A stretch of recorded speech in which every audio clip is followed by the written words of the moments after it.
بچپن میں جب کبھی مجھے کھیلتے ہوئے دوڑ بھاگ میں کوئی چوٹ لگ جاتی تھی تو میں کبھی دوسروں کے سامنے نہیں روتا تھا۔ شدید سے شدید درد میں بھی میری کوشش یہی ہوتی تھی کہ میں لوگوں کے سامنے میرے آنسو نہ نکلیں۔ ایسی صورت میں فوراً کسی گوشہ تنہائی کی طرف بھاگتا اور وہاں دل کھول کر روتا۔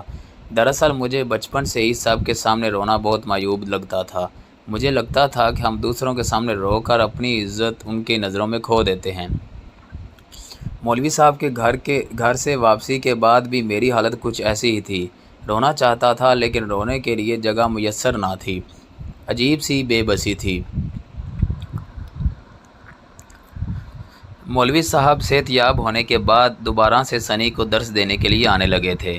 ان دنوں میں کسی بھی بہانے سے سنی اور مولوی صاحب کے آس پاس ہی چکر کاٹتا رہتا تھا، اس امید میں کہ شاید سنی ان سے ایمان کی کوئی بات کرے یا پھر مولوی صاحب ہی اپنے گھر کا کوئی تذکرہ چھیڑ دیں۔ لیکن میری یہ امید بھی ہمیشہ ٹوٹتی ہی رہی۔ پھر میرے جنون نے ایک اور روپ دھارا۔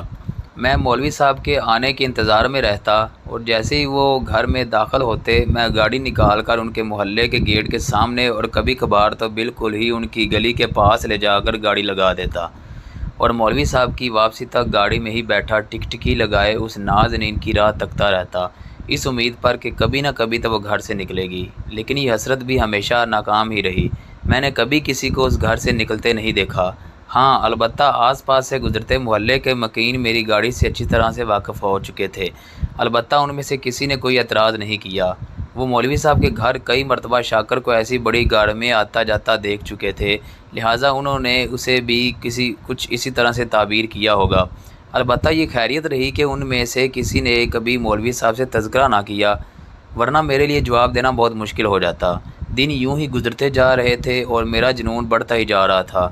پھر جیسے قدرت کو مجھ پر رحم آ ہی گیا۔ ایک ایسی ہی گرم سپہر کو جب مولوی صاحب سنی کو درس دے رہے تھے، شاکر انہیں ڈھونڈتا ہوا اسی گول کمرے کی طرف آ نکلا جہاں میں بھی یوں ہی بلا وجہ کب سے رسالے کے ایک ہی صفحے کی ورد گردانی کر رہا تھا۔ شاکر نے آتے ہی مولوی صاحب کو یہ مجدہ سنایا کہ اس کی بڑی بیٹی کی منگنی طے ہو گئی ہے اور اگلے جمعے کی سپہر مولوی صاحب بما خاندان اس کے گھر مدعو ہیں۔ مولوی صاحب نے منگنی طے ہونے پر شاکر کو بے حد مبارکباد دی اور خوشی کا اظہار کیا، لیکن انہوں نے شاکر سے معذرت کی کہ جمعے کے دن کا تو پہلے ہی وہ کسی تبلیغی جماعت سے وعدہ کر چکے ہیں کہ ان کے ساتھ علاقے کی گشت پر چلیں گے اور اب اس وعدے کو ٹالنا کسی طور مناسب نہ تھا۔ البتہ انہوں نے یہ وعدہ ضرور کیا کہ وہ اپنے بھتیجے عبداللہ کے ساتھ باقی گھر والوں کو منگنی کی تقریب میں ضرور بھیج دیں گے۔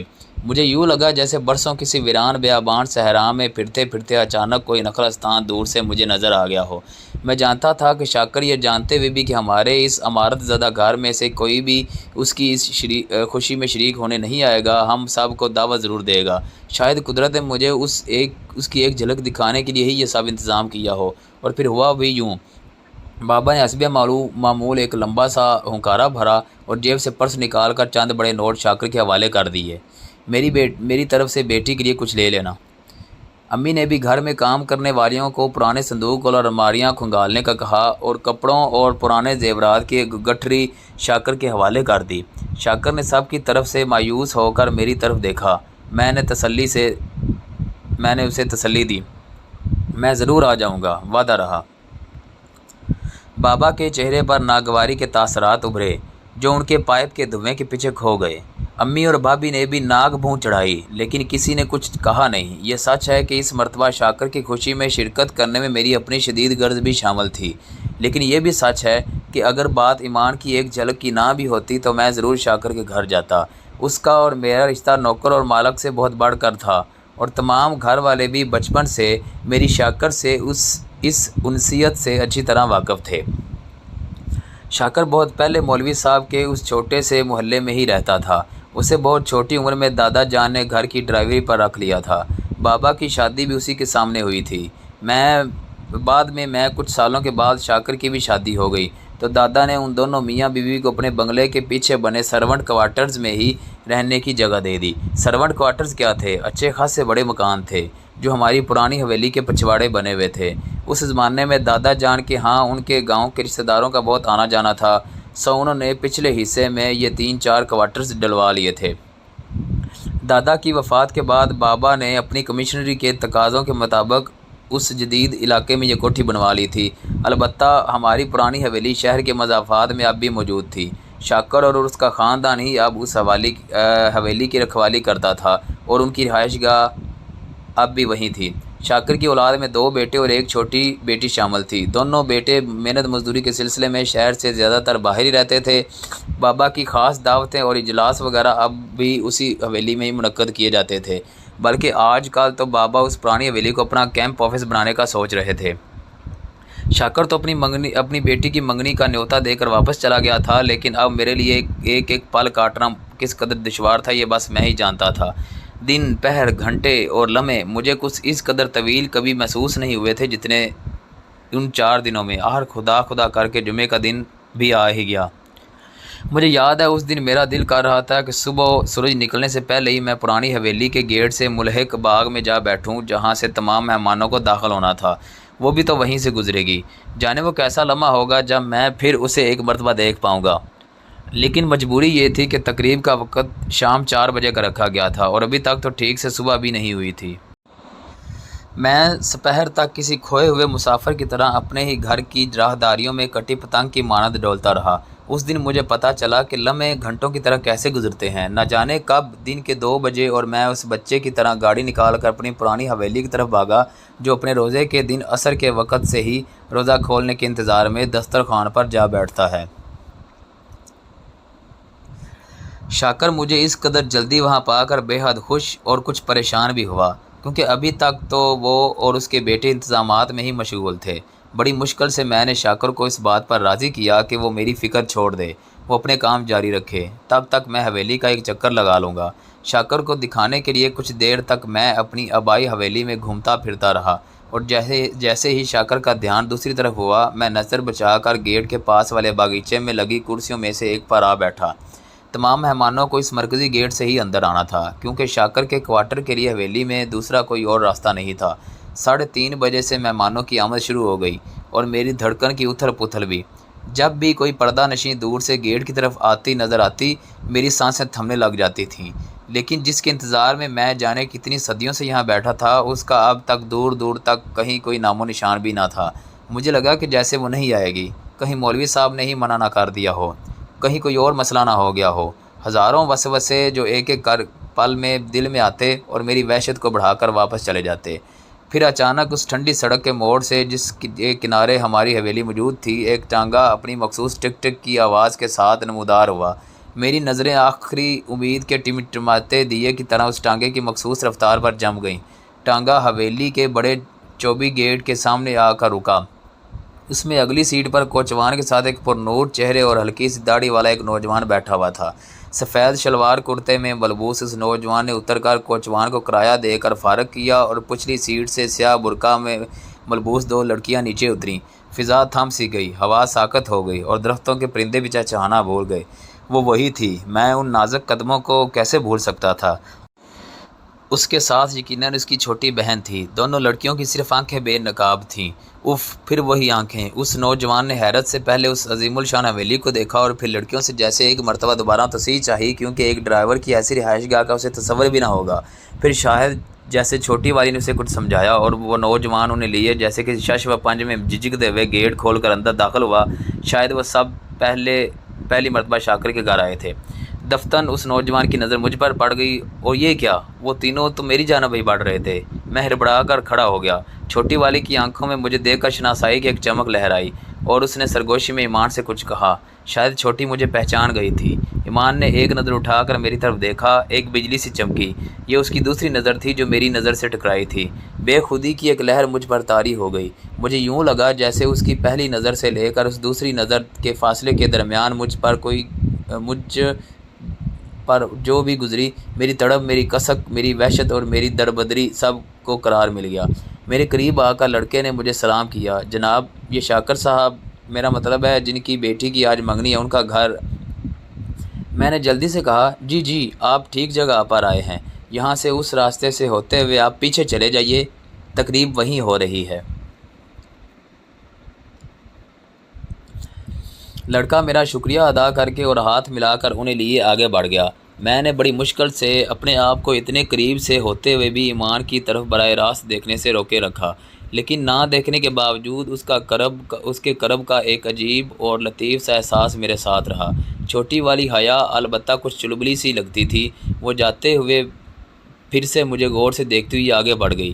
یوں لگا جیسے زندگی پھر سے حرکت میں آ گئی ہو، ہوا پھر سے چلنے لگی، پرندے پھر سے چہچہانے لگے۔ میں وہیں کرسی پر نڈھال ہو کر جیسے گر سا گیا۔ زندگی میں چند لمحے ایسے ہوتے ہیں جنہیں ہم بار بار جینا چاہتے ہیں۔ یہ پل میری زندگی کے انہی چند لمحوں میں سے ایک تھا، لیکن افسوس ہر بری بات کی طرح ہر اچھی بات بھی گزرنے کے بعد صرف ایک یاد بن کر رہ جاتی ہے۔ میں کافی دیر وہیں بیٹھا خود کو یقین دلانے کی کوشش کرتا رہا کہ یہ سب خواب نہیں تھا، اور ابھی کچھ دیر پہلے ہی وہ یہیں موجود تھی، میرے سامنے، میرے اتنے قریب۔ اندر سے عورتوں کے ہنسنے، بولنے اور گانے بجانے کی آوازیں آنے لگی تھیں، اور پھر اندر سے شاکر مجھے ڈھونڈتے ہوئے اس طرف آ نکلا۔ ارے حماد بابا، آپ ادھر بیٹھے ہیں؟ وہاں تقریب میں سبھی آپ کا انتظار کر رہے ہیں، آئیے نا۔ شاکر زبردستی میرا ہاتھ تھام کر مجھے اندر مردانے میں لے گیا۔ وہاں سبھی مجھے دیکھ کر مؤدب سے ہو گئے، اور ان کا ہنسنا، بولنا اور باتیں سرگوشیوں میں بدل گئیں۔ میں اسی لیے اس ہجوم میں نہیں آنا چاہتا تھا۔ کبھی کبھی آپ کا اپنا تعارف ہی آپ کے لیے سب سے بڑا روگ بن جاتا ہے۔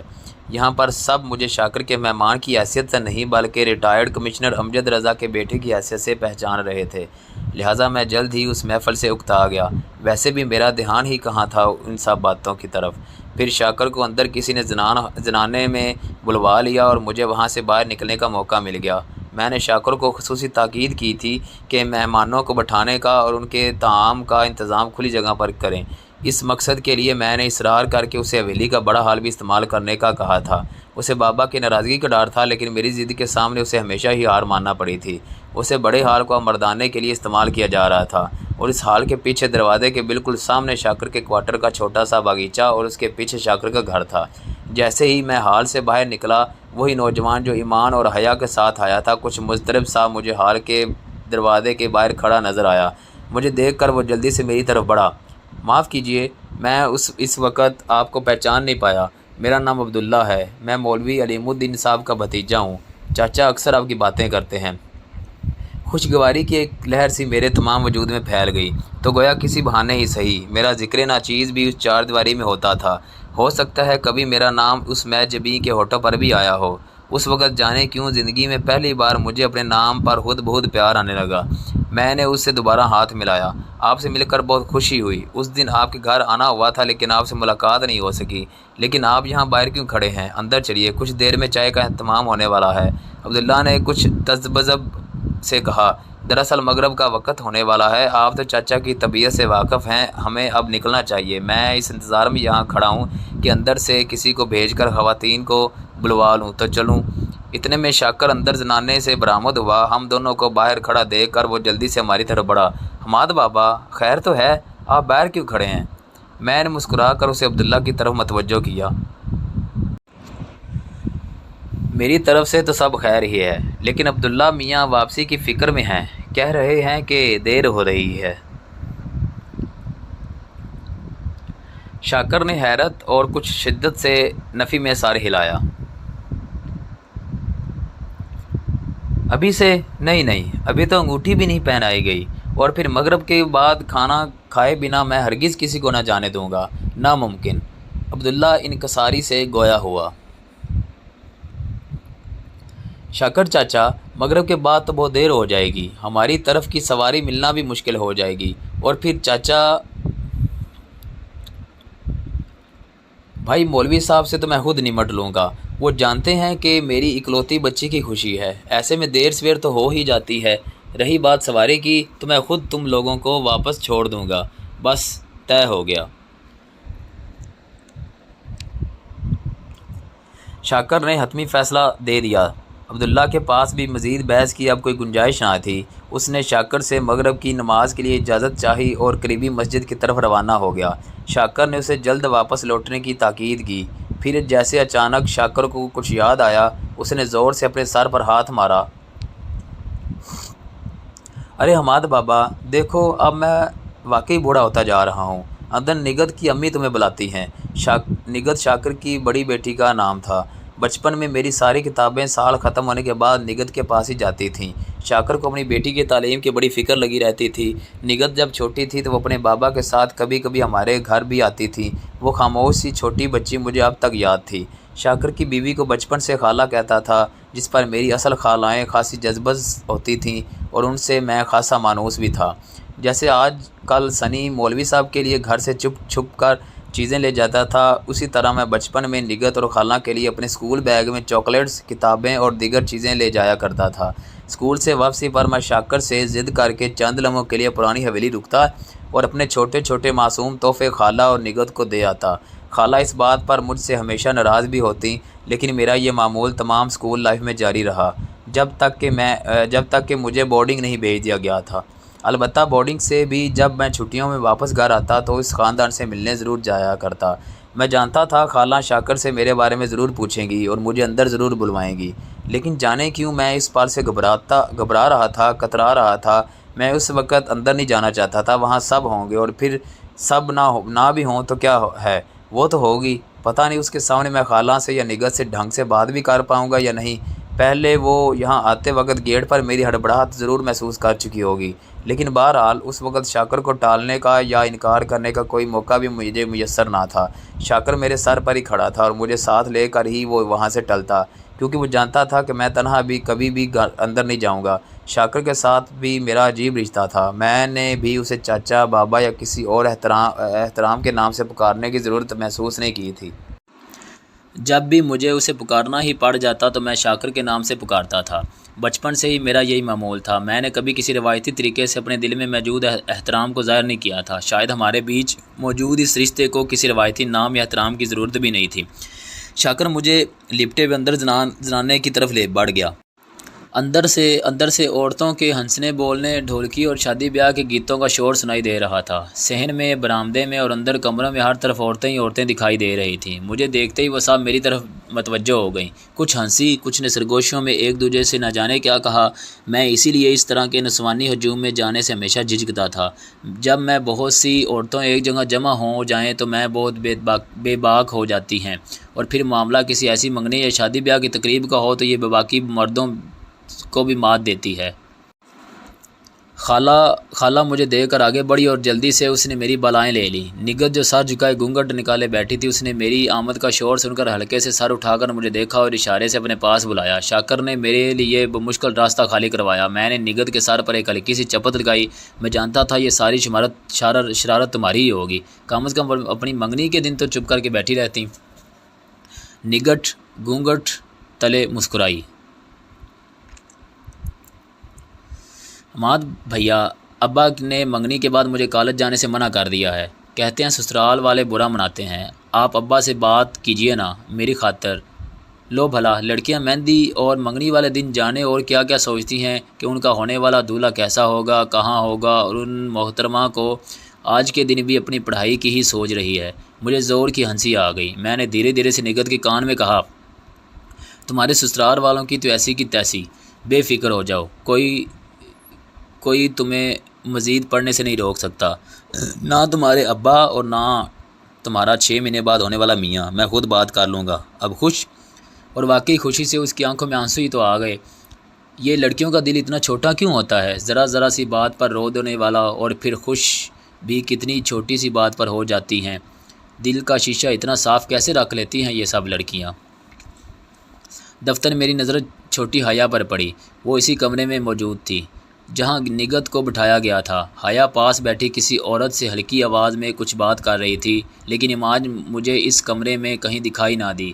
میں اب یہاں سے نکلنا چاہتا تھا، لیکن شاکر عورتوں کے اس ہجوم میں مجھے کہیں نظر نہیں آ رہا تھا۔ میں بچپن سے اس گھر کے چپے چپے سے واقف تھا۔ سوچا ساتھ والے کمرے سے ہوتا ہوا پچھلے دروازے سے باہر نکل جاؤں گا، کیونکہ سامنے برآمدے میں تو خواتین کی ایک بڑی تعداد نیچے فرش پر ہی دری ڈالے دھرنا جمائے بیٹھی تھیں۔